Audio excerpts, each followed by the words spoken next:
하나님께서 우리를 부르시는 일은 정말 다양하고 또 여러 모양으로 나타나게 됩니다. 우리 사사기, 오늘 우리가 읽은 본문에 말씀 있는 사사기는 하나님의 부르심이 얼마나 풍성한지를, 그 다양한 모습들을 볼 수 있는 굉장히 공부하기 참 좋은 책입니다.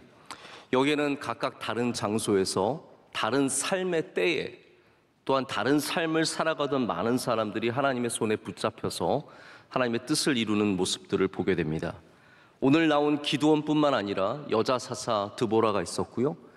우리 사사기 같이 저녁 예배 계속 드리시는 분들은 아마 잘 알고 계실 거라고 생각합니다. 왼손잡이 에훗이 있었습니다. 제가 그때도 말씀드렸지만 왼손잡이는 단순히 오른손잡이, 왼손잡이의 문제가 아니라 오른손을 쓸 수 없는 장애인을 말하는 것입니다. 이렇게 하나님께서는 오른손을 쓸 수 없는 장애인을 부르셔서 중요한 사사의 역할을 맡기기도 하셨고 이스라엘을 구원하게 하는 역할을 주시기도 하셨습니다. 삶의 때의 부르심도 다 달랐습니다. 오늘 기드온은 그나마 젊을 때에 일찍 부름을 받은 사람이지만 좀 더 늦게 부름을 받은 사람도 있었고, 삼손처럼 아예 태어나기 전부터 하나님께서 구별하셔서 나시린으로 자라게 하시는 분도 있었습니다. 그래서 다 다른 방식으로 부름받은 사람들이 여기 나옵니다. 그런데 누가 어떻게 어디에서 무엇을 위해 부르심을 받았든 간에 우리가 하나님께서 우리에게 능력을 주실 때는 그 힘의 법칙이 있다는 것을 몇 가지 우리 사실을 반드시 기억을 해야 합니다. 기드온은 하나님께서 이스라엘 민족을 미디언의 압제 속에서 구원하시기 위해서 보내주신 사사였습니다. 기드온은 요아스의 아들이었는데 므낫세 사람이었습니다. 므낫세는 결코 큰 지파가 아닙니다. 자신도 스스로 고백하기를 작은 지파의 사람이라고 고백을 하고 있습니다. 그는 별것 아닌 사람이었습니다. 게다가 기드온이 처음에 부르심을 받을 때는 이 미디안 사람들이 곡식을 빼앗아 갈 것을 두려워해서 포도주 틀 안에서 숨어서, 이 건장한 남자가 포도주 틀 안에서 곡식을 타작질을 하고 있을 때였습니다. 그래서 우리가 이 기드온이라고 하는 사람이 하나님께서 부르셨지만 아주 대단한 사람을 부르신 것도 아니고 대단한 능력이 있는 사람을 부르신 것도 아니었고, 다만 그에게 하나님의 능력과 하나님의 힘이 임했다라는 것을 저희가 발견할 수 있습니다. 게다가 오늘 말씀을 보니까 하나님께서 이 이스라엘을 이 포악한 미디안의 손에서 구해내실 때 많은 사람들이 아니라 처음에 몇만 명이 모였냐면요, 32,000명이 미디안과 싸우기 위해서 모였습니다. 근데 하나님께서 그들을 구별하셔서 마지막에는 300명만 남겨두시죠. 그리고 미디안군이 얼마나 많았냐 하면, 여러분, 군사라는 것은 절대로 특공대만으로 해결할 수 있는 건 아닙니다. 특공대도 중요하지만 이게 숫자적으로 대결할 수 없으면 절대로 군사적인 충돌은 이길 수가 없습니다. 그런데 미디안의 군대는 얼마나 많았냐 하면요, 오늘 말씀 읽진 않았지만 12절을 보면 이렇게 되어 있습니다. 미디안과 아말렉과 동방의 모든 사람들이 골짜기에 누웠는데 메뚜기의 많은 수와 같고 그들의 낙타의 수가 많아 해변의 모래와 같은지라 라고 되어 있습니다. 그러니까 이게 얼마나 많은 숫자인지 가늠조차 되지 않는, 그 당시에 정말 빠르게 움직일 수 있고 더 강력하게 싸울 수 있는 낙타를 데리고 있는 그 낙타의 수가 모래의 수와 같을 정도로 많았다라는 거죠. 근데 왜 하나님께서는 여기 왜 300명만 딱 골라서 보내셨을까요? 하나님의 목적이 무엇이겠습니까? 300명이면 이길 수 있다라는 것이 하나님께서 보여주고 싶은 이야기일까요? 그렇지 않죠. 하나님의 진짜 참 목적은, 능력은 하나님께 있다라는 것을 보여주기 위해서입니다. 능력이 300명에게 있는 게 절대로 아닙니다. 그래서 좋은 사람을 뽑아서 승리할 수 있다라는 것이 이 이야기의 핵심이 아니죠. 참 핵심은 32,000명으로도 안 되고요, 10만 명으로도 안 되고, 반대로 300명으로도 안 되고, 하나님이 은혜를 주시고 하나님의 능력이 함께해야 이길 수 있다라는 것이 오늘 이야기의 목적입니다. 여러분, 참 힘은 신비합니다. 여러분, 힘을 이해하시기 위해서는 힘이 신비하다라는 사실도 꼭 아셔야 합니다.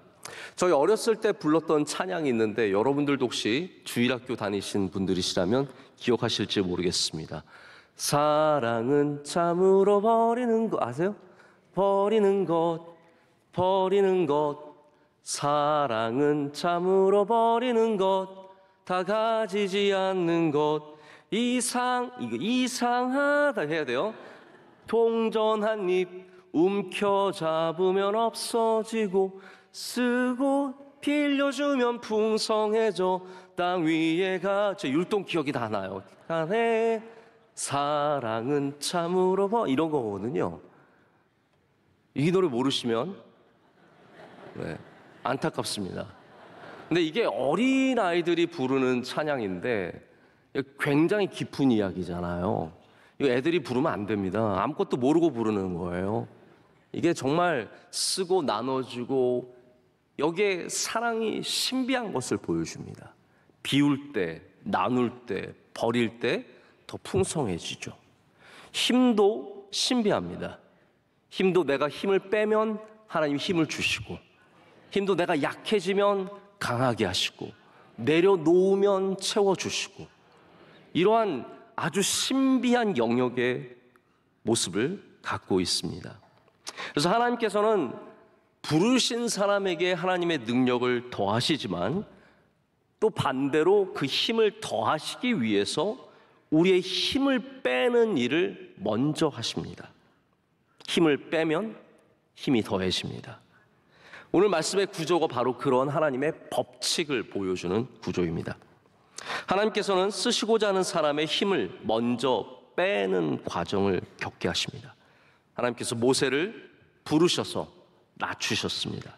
아무것도 없게 하셨고 아무 능력도 갖지 못하게 하셨습니다. 그러나 분명한 것은 비우는 것이 목적이 아니라 그 비움을 통해서 채워주시는 것이 목적이라는 거죠.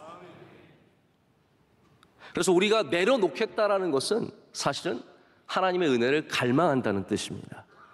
채워져야 하니까요. 그래서 하나님은 우리의 힘을 빼시고 주님의 능력을 더해 주십니다. 여러분, 그래서 지혜로운 사람은, 믿음 있는 사람은 하나님 앞에서 힘을 뺄 줄 압니다. 너무 힘주고 있으면 하나님의 능력을 경험하지 못합니다. 나에게 돈이 있는데 힘을 빼고 있으면 하나님의 능력을 경험하지만 돈이 힘이 되면 하나님의 능력을 경험하지 못합니다. 딱 내 힘만큼만 살 수 있습니다. 힘이 있는 것은 잘못된 것이 아니죠. 그런데 그 앞에서, 하나님 앞에서 우리가 힘을 빼지 않으면 내가 갖고 있는 힘만큼만 인생을 살 수 있습니다. 우리가 기도원의 말씀을 통해서 오늘 우리가 힘을 빼야 하는 참 목적과 어떻게 하나님의 법칙이 운영되는지를 좀 잠깐 함께 생각해 보기를 원합니다.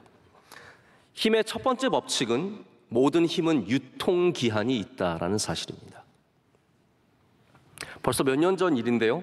트럼프 대통령이 미국에 있을 때 그 백악관의 공보국장으로 임명된 사람이 있었습니다. 이 사람의 이름은 스카라무치라고 하는 사람이었습니다. 아주 굉장히 야망이 있는 사람이었어요. 근데 이 사람이 들어오자마자 얼마나 설치고 다녔는지 백악관이 발칵 뒤집혔습니다. 공보국장이 말을 막 함부로 하고 사람들과의 경쟁하면서 막 사람들을 막 미워하고 모함하고 그러니까 안 되겠는 거예요. 그래서 이 대통령의 재가 속에 결국 비서실장 조 켈리가 이 스카라무치를 열흘 만에 해임시킵니다. 열흘 만에. 여러분, 열흘 만에 야, 내 인생 폈다 했다가 바로 진 거예요. 바로 진 거예요. 스카라무치가 그 다음에 해임된 다음에 아주 재밌고 중요한 말을 했어요. 자기는 자기의 힘이, 자기의 자리가 우유 한 통보다는 오래 버틸 줄 알았다는 거예요. 그리고 우유의 유통기한이 얼마입니까? 길어도 몇 주죠. 아주 신선한 우유 가지고 나와도 몇 주 지나면 다.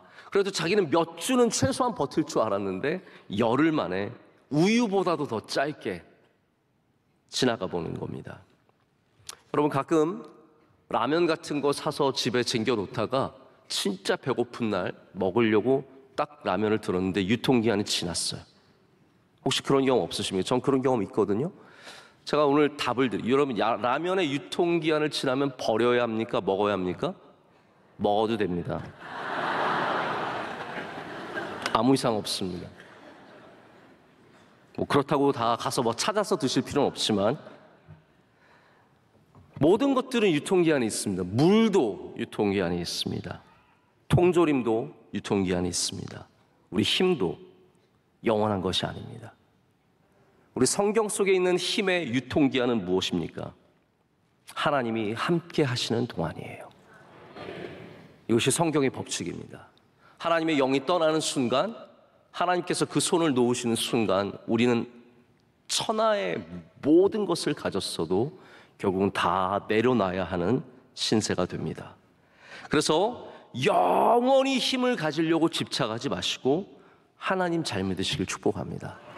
내가 이 힘을 지켜야지, 내가 이 자리 지켜야지, 내가 이 권세 지켜야지, 내가 이 건강 지켜야지, 우리 가정 지켜야지, 내가 이 가문을 지켜야지. 여러분, 그게 아닙니다. 우리는 힘을 지키는 것이 아니라 믿음을 지켜야 합니다. 왜냐하면 힘의 법칙이 하나님의 주권 속에 있기 때문입니다. 수많은 성경의 나라들이 힘이 없어서 망한 게 아니었습니다. 그 힘을 유지하기 위해서 하나님을 떠났다가 결국 다 망하는 길로 들어서게 됩니다. 두 번째 법칙은 힘을 빼지 않으면 힘을 빼신다입니다. 제가 오늘 몇 가지 법칙이 있기 때문에 빨리빨리 넘어갑니다. 힘은 사실 자연스럽게 우리를 교만하게 만드는 부분들이 있습니다. 그래서 왜 하나님께서 우리의 힘을 빼시냐면요, 단순히 힘의 문제만이 아니라 힘이 우리를 교만하게 하기 때문에 그 힘을 빼기를 원하시는 겁니다. 하나님께서 처음에 이 힘을 가르치시기 위해서 기드온의 힘을 빼시고 시작합니다. 32,000명, 제가 만약에 기드온을 도와준다면 더 많은 사람을 보내줘서 싸우게 할 텐데 하나님은 그렇지 않으셨다라는 거예요. 하나님은 오히려 사람을 빼서 기드온에게 너가 사람으로 이기는 게 아니라는 것을 가르쳐 주시는 거죠. 안 그러면 기드온은 롱런할 수가 없습니다. 힘주고 사는 사람들은 금방 부러지고 금방 추락하고 금방 사라집니다. 오히려 겸손한 사람들이, 낮은 자세의 사람들이 훨씬 더 오래가는 것을 보게 됩니다. 오늘 본문에 저희가 읽진 않았지만 2절을 보면 하나님께서 왜 숫자를 줄이시는지에 대한 분명한 목적이 나와 있습니다. 우리 한번 7장 2절 말씀을 보실까요? 여러분 다 함께 한번 같이 읽어보겠습니다. 여호와께서 기드온에게 이르시되 너를 따르는 백성이 너무 많은즉 내가 그들의 손에 미디안 사람을 넘겨주지 아니하리니 이는 이스라엘이 나를 거슬러 스스로 자랑하기를 내 손이 나를 구원하였다 할까 함이니라. 아멘. 하나님께서 정말로 싫어하셨던 것이 무엇일까요? 그냥 단순히 내가 영광을 받지 못해서 하나님께서 내가 영광을 받아야 하는데 그런 목적일까요? 우리 많은 그리스도인들이 하나님이 영광에 목마르신 분처럼 생각을 할 때가 많은 것 같습니다. 근데 여러분, 그것은 우리가 하나님의 영광을 제대로 이해하지 못하는 부분입니다. 하나님은 우리가 영광을 돌리지 않아도 영광이 있으신 분이십니다. 하나님은 영광에 목말라 있는 분이 아니십니다. 하나님께서 왜 이스라엘이 이 많은 숫자에서 적은 숫자로 이기기를 원하셨냐 하면 그들이 나를 거슬러 스스로 자랑하여서 내 손이 나를 구원하였다 할까 함이라 라고 말씀하고 계십니다. 이거는 하나님께서 이스라엘 백성이 한마디로 말하자면 교만해질까 봐를 두려워하셨다는 거죠. 이스라엘을 사랑하셨기 때문에 교만한 민족과 교만한 사람들은 다 무너지기 때문에 하나님께서 이스라엘로 교만하지 않게 하기 위해서 오히려 숫자를 줄여주셨다는 거예요. 목적이 좀 다릅니다. 하나님이 영광 받으시기 위해서가 아니라 이스라엘이 잘 되기를 위해서 이렇게 하셨다는 거죠.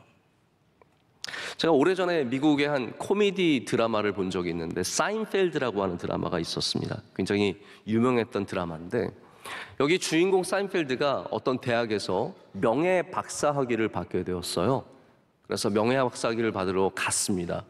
가서 뭐 고맙잖아요. 고마운 분들이 많잖아요. 뭐 이사진들과 총장님과 뭐 다 고맙다, 학생들에게 고맙다 이런 연설을 쭉 했는데 나중에 오다 보니까 생각이 난 거예요. 아내한테 고맙다는 말을 안 한 거예요. 여러분, 그건 목숨이 위험한 일입니다. 진짜 큰 실수한 거죠. 아내한테 고맙다는 말을 안 하다니요. 근데 모르기를 원했는데 아내가 그걸 본 거예요. 나한테는 고맙단 말을 안 한 거예요. 섭섭해요. 그래서 서로 갈등이 생기는 그런 에피소드가 있었던 기억이 납니다. 여러분, 우리가 하나님께 감사를 드리지 않으면 이 사인펠드의 아내처럼 하나님께서 삐지고 화가 나셔서 우리를 심판하실까요? 물론 하나님은 영광 받으셔야 합니다. 할렐루야. 마땅히 영광을 받으셔야 합니다. 근데 하나님께서 우리가 감사하지 않았다고, 영광 돌리지 않았다고 우리의 힘을 바로 빼앗으진 않으십니다. 중요한 건 뭐냐면 우리가 교만할 때, 스스로 자랑할 때, 내가 내 손으로 나를 구원하고 내 주먹을 믿겠다고, 내 돈을 믿겠다고, 내 능력을 믿겠다고 할 때 우리 스스로 자멸하게 될까 하나님은 두려우신 겁니다. 하나님은 그게 마음에 걸리시는 겁니다. 교만해지는 모든 것들은 망하게 되어 있습니다. 저는 늘 말씀드리죠. 잠언에서 교만은 패망의 선봉이라고 했고요, 거만한 마음은 넘어짐의 앞잡이라고 했습니다. 그래서 우리가 정말로 고백해야 되는 것은 이 능력의 근원이 하나님께 있다라는 것. 그것이 감사일 수도 있고 영광일 수도 있지만 중요한 것은 바로 우리가 항상 어떤 일을 하든지 어떤 좋은 일이 생기든지 복된 일이 우리 가운데 생기든지 그 모든 것 가운데 하나님의 능력과 하나님의 힘과 하나님의 주권을 인정하는 사람들이 되어야 롱런할 수 있고 그 힘이 유지될 수 있는 줄로 믿습니다. 세 번째는 하나님께서 시간의 힘을 빼십니다. 우리 인생에, 이 짧은 인생에 하루하루가 얼마나 귀하며 1년은 얼마나 귀하며 10년은 얼마나 귀하겠습니까? 그래서 하나님께서 시간의 힘을 뺏으시는 겁니다.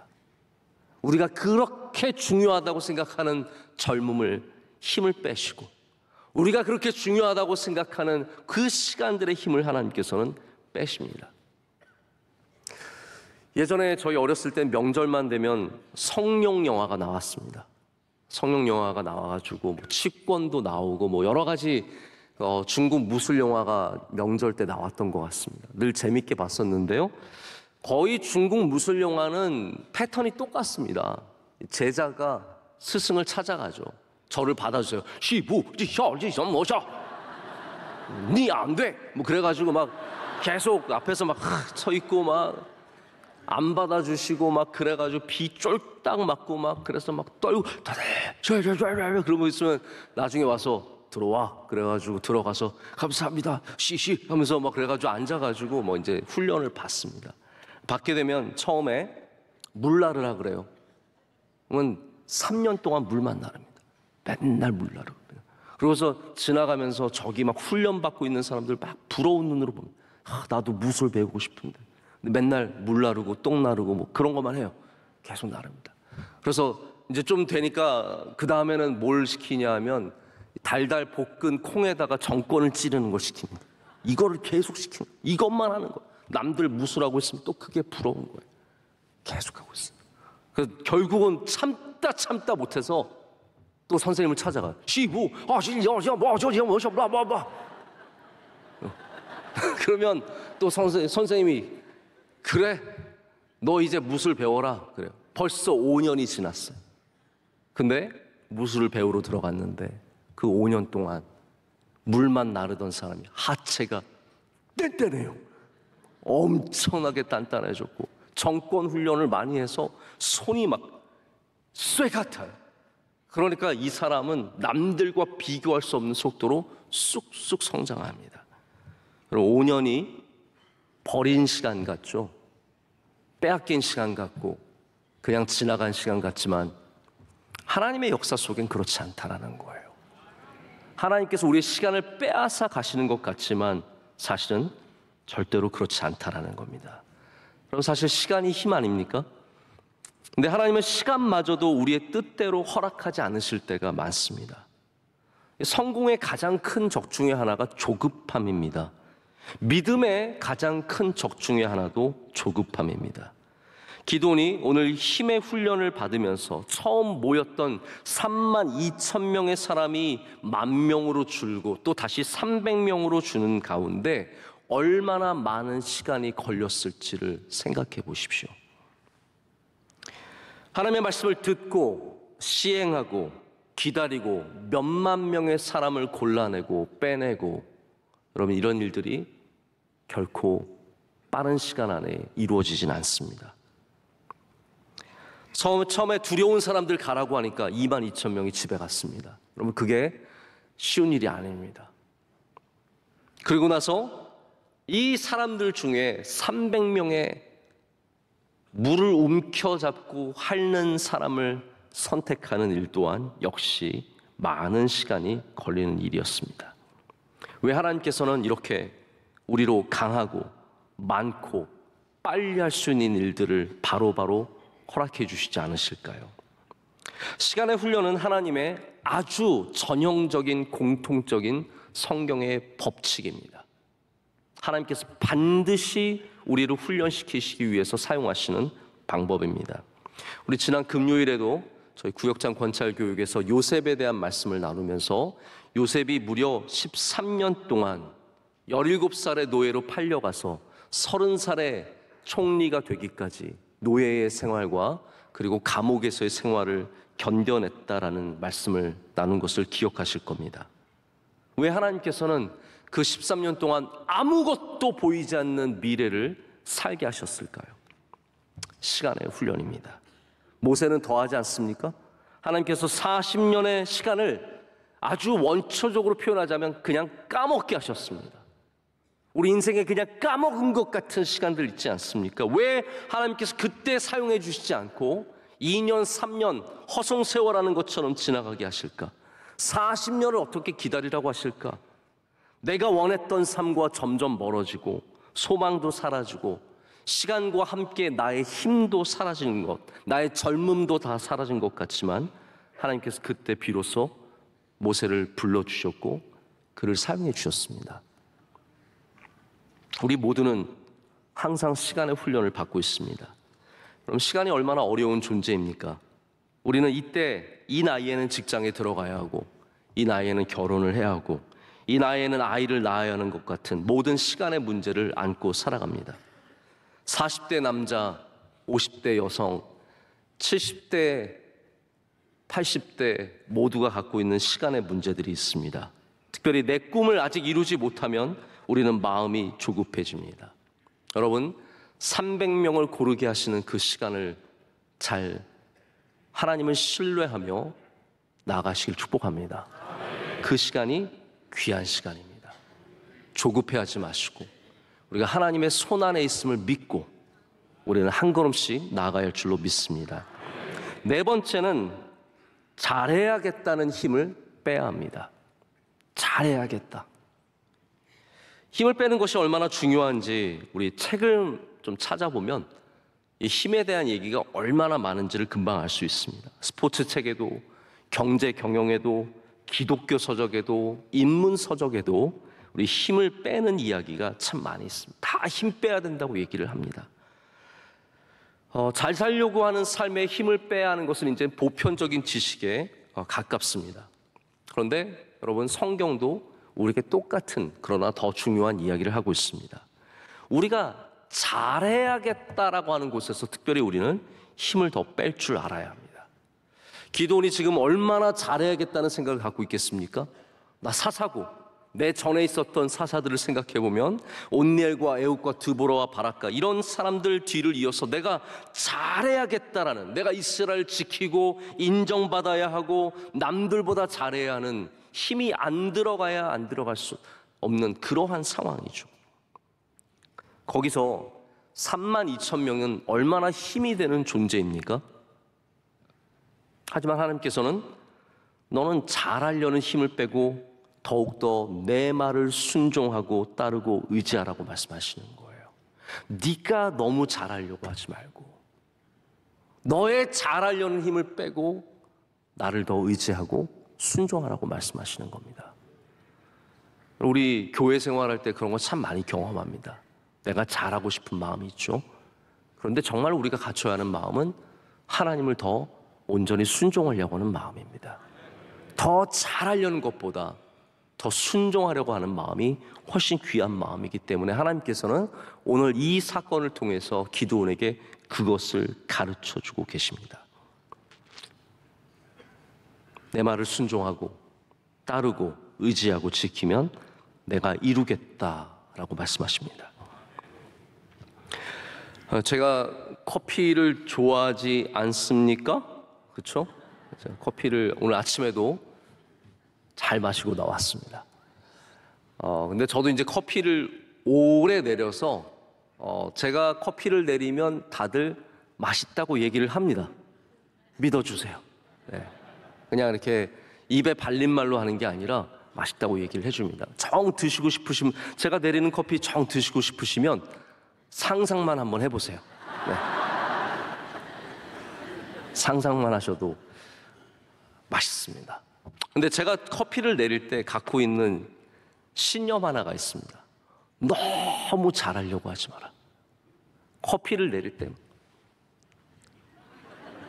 각도와 뭐 물의 정확한 온도와 뭐 이렇게 물론 이제 커피는 과학이에요, 여러분. 기술이 아니라 과학에 가깝습니다. 그래서 몇 그램의 커피를 몇 도의 온도의 물에 얼마만큼 내리느냐에 따라서 그냥 맛이 거의 정해지는 거라고 보시면 돼요. 그렇기 때문에 그냥 저는 사실 거의 이거 너무 불교적인 용어인데 무념무상으로 아무 생각 없이 힘을 빼고 내립니다. 그러면 맛이 괜찮습니다. 여러분, 너무 잘하려고 할 때 오히려 우리가 힘이 들어가고, 그래서 손님 오면 꼭 밥이 타는 이유가 거기 있습니다. 잘하려고 해요. 손님 오면 콩나물국이 평소보다 짜고, 그래서 맨날 오늘 잘하려다 이렇게 됐어. 그 말 얼마나 많이 듣습니까? 우리가 잘하려고 할수록 힘이 들어가고 평소보다 오히려 더 못하게 되는 거예요. 제가 늘 토요일 날 사실은 저희 부모님과 통화를 하고 매일 거의 통화를 하다시피 하는데, 이제 토요일 날 저희 원로 목사님과 통화를 하면 목사님께서 저에게 해주시는 말씀, 설교 준비 다 했냐? 꼭 그렇게 물어보세요. 당연히 다 못했죠. 이렇게 말씀을 드리면 한 이제 60% 70% 이제 했습니다. 많이 남아 있습니다. 그러면 원로 목사님께서 꼭 하시는 말씀이 너무 잘하려고 하지 마라. 나보다 잘하려고 하지 마라.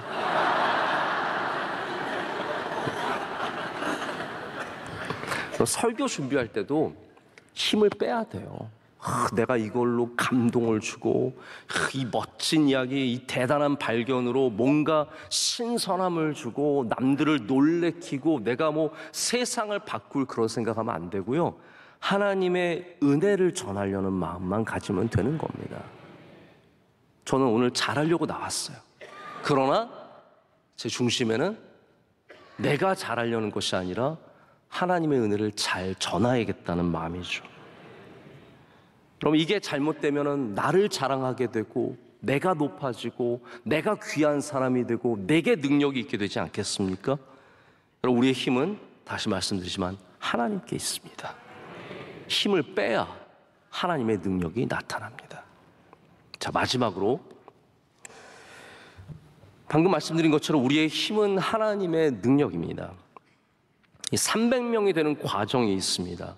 처음에는 22,000명이 떨어져 나갔습니다. 두려운 사람들 빼라 그랬어요. 자, 떠는 사람들, 두려운 사람들, 전쟁에 나가기 싫은 사람들 나가라. 22,000명, 3분의 2가 떨어져 나갔습니다. 당연하죠. 이건 당연히 빼야 합니다. 있으나 마나한 사람들입니다. 그런데 이제 더 중요한 관문이 하나 더 남았습니다. 그것은 뭐냐면 물을 마시는 방식으로 하나님의 시험으로 300명을 뽑게 됩니다.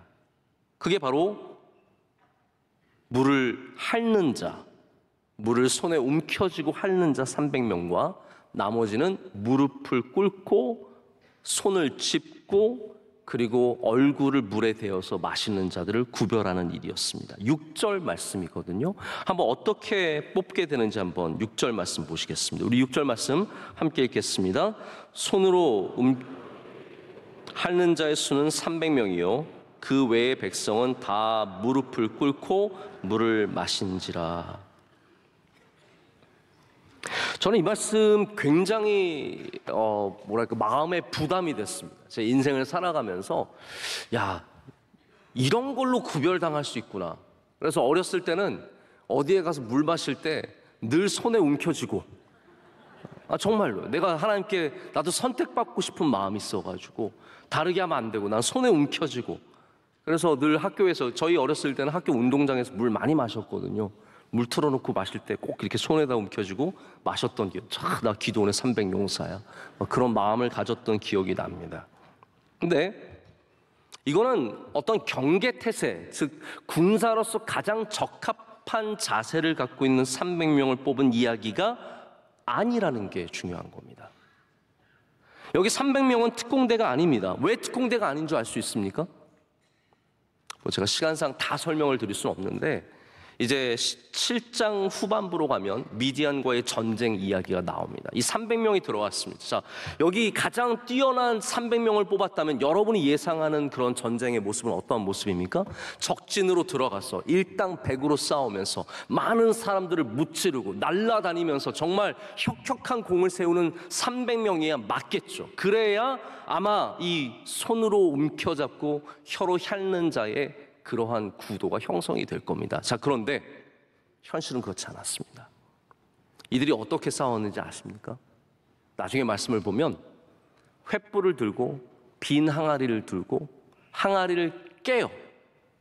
그리고 나팔로 불어서 소리를 냅니다. 이 300명이 한 건 뭐였냐면 그 적진으로 들어가서 혼란을 야기시키는 것밖에 없었어요.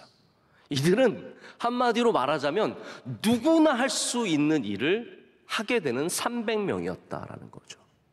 300명은 우리가 생각하는 해병대 300명, 네이비 실이 아니라 그냥 어떻게 보면 구별하기 위해서 300명을 뽑은 거라고 말씀드릴 수 있습니다. 자, 그러면 하나님께서 왜 그냥 300명을 뽑으셨을까요? 가장 뛰어난 300명이 아니라 그냥 다른 300명을 뽑은 이유는 누가 되어도 승리는 하나님이 주실 수 있으시다는 거예요. 이거 굉장히 중요한 이야기입니다. 누가 되어도 승리는 하나님이 주실 수 있으시다는 거예요. 여러분, 우리 인생에 이런 고민 많이 하지 않으십니까? 내가 이 길을 가야 될 것 같고, 이거를 얻어야 잘 될 것 같고, 이 학교 가면 내 인생이 피고 저 학교 가면 인생이 안 피고, 내가 이거를 프로젝트를 잡으면 나의 사업의 길이 열리고, 이거를 못 잡으면 나 죽고. 여러분, 그런 길이 정해져 있지 않습니다. 하나님이 은혜 주시면 여러분이 무슨 일을 하든 거기에 꽃이 피고 열매가 맺힙니다. 어떤 300명으로도 하나님은 승리를 가져오실 수 있으시기 때문에, 여러분의 사업의 아이템 때문에, 학교 때문에 그게 아니라는 거예요. 자녀가 조금 못한 학교 갔습니까? 전혀 문제 없습니다. 걱정하지 마십시오. 인생 승리할 수 있습니다. 내가 원하는 것이 안 됐습니까? 여러분, 너무 거기에 낙심하지 마십시오. 하나님이 함께 하시면 승리할 수 있습니다. 우리는 기드온의 300용사입니다. 우리의 능력으로 승리하는 것이 아니라 하나님의 능력으로 승리하는 거예요. 그렇기 때문에 우리는 하나님께서 함께 하시는 힘을 반드시 신뢰해야 합니다. 그래서 힘 좀 빼도 상관없습니다. 남들 앞에서 잘난 척하지 않아도 괜찮습니다. 사람들이 알아주지 않아도 괜찮습니다. 하나님께서 함께 하시면 잘 되는 길이 바로 우리의 길이기 때문입니다. 말씀을 맺습니다. 예수님을 만나는 사람들의 공통점이 있습니다. 예수님을 만나면 힘이 빠집니다. 내 곧았던 목이 부드러워지고 내 단단했던 마음이 녹아내리고 그리고 우린 자연스럽게 힘이 빠집니다. 그러면서 힘이 생깁니다. 할렐루야. 그러면서 힘이 생깁니다. 성경에 힘주고 살아가던 사람들의 이야기가 있습니다. 삭개오 같은 사람, 세리로서 권력을 누리고 사람들을 다스리고 많은 돈을 취했습니다. 그런데 예수님을 만나니까 마음이 부드러워졌어요. 힘이 빠졌어요. 저 아무것도 아닙니다. 제가 잘못했습니다. 제가 회개합니다. 맥이 풀리고 다리가 떨리고 그 떨림으로 주님 앞에 행복했을 때 삭개오는 오히려 힘 있는 사람이 되었습니다. 우리가 주님을 만날 때 우리는 주님 앞에 약해집니다. 그러나 그것이 바로 우리가 이 세상에서 강해지는 힘입니다. 오늘도 미디언이 정복한 이 세상에서 예수님을 만나시길 축복합니다. 그 예수님의 부르심에 응답하실 때 하나님께서 여러분에게 힘을 빼게 하시고 그로 말미암아 더 힘을 주셔서 복된 삶을, 승리하는 삶을 살아가게 하실 줄로 믿습니다. 기도하겠습니다. 하나님 감사합니다. 오늘 주님의 말씀으로 우리에게 다시 힘을 주시니 감사합니다. 우리의 인생에 하나님 여러 시간과 환난과 고난을 통해서 우리의 힘이 많이 빠져 있습니다. 주님, 그 모든 빠진 힘들 가운데 주의 능력을 더해 주시고 주의 은혜를 더해 주시옵소서. 오늘 우리로 모두가 힘있게 하여 주시옵소서. 그로 말미암아 우리 삶에 있는 수많은 인생의 영적인 싸움 가운데 기드온처럼 승리하는 주의 백성들 될 줄로 믿습니다. 예수님의 이름으로 기도드립니다. 아멘.